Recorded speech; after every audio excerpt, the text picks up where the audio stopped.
For the weather team you can trust, here's Chief Meteorologist Eric Snyder. So today we had multiple severe thunderstorm warnings. We had a tornado warning just northeast of Oswego for a time earlier this afternoon. And then tonight, right around 8:30 p.m., of all things, we had a teeny tiny, very small and shallow earthquake, believe it or not. This was centered near the Honeoye area, right about there, at a magnitude 2.3. If that number is foreign to you, let me put it this way.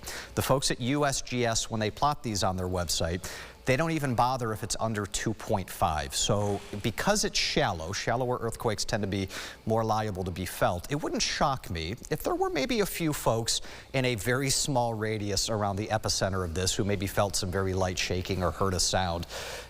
Northward toward Rochester at 2.3. That just feels like it's probably too small and too far away. But still was a thing, as is the rainfall, just now more of an eastern state of New York thing. We're not going to deal with any of that. I don't just mean rain, but like rain that looks like that, that's locally heavy. We're going to start to deal with some of this. This is the area of low pressure that's currently parked off to our north. And this is usually the general progression of this when you've got a slow-moving system here. You get your first day of relatively warm air, you get your showers and your storms in your front, and followed by a break.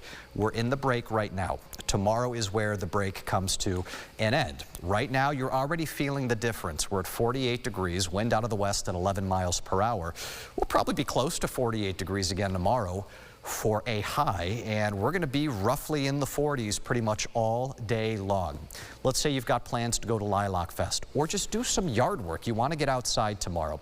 This isn't a, oh my goodness, it's going to be pouring rain all day. You physically can't get out there and do anything.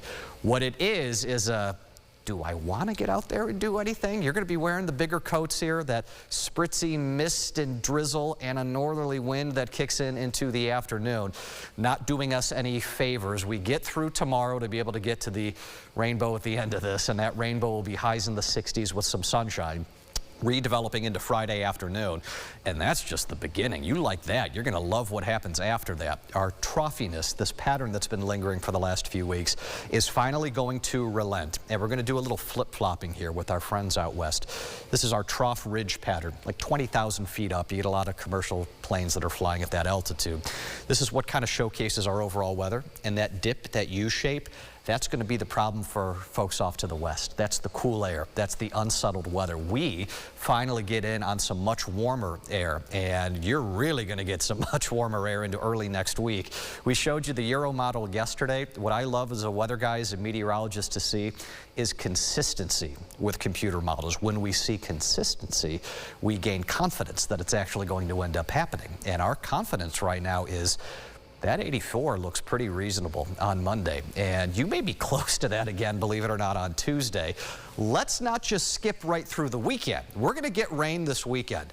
But here's where somebody, made a lucky wish and it's getting granted. Most of that rain is going to fall Saturday night while you are sleeping.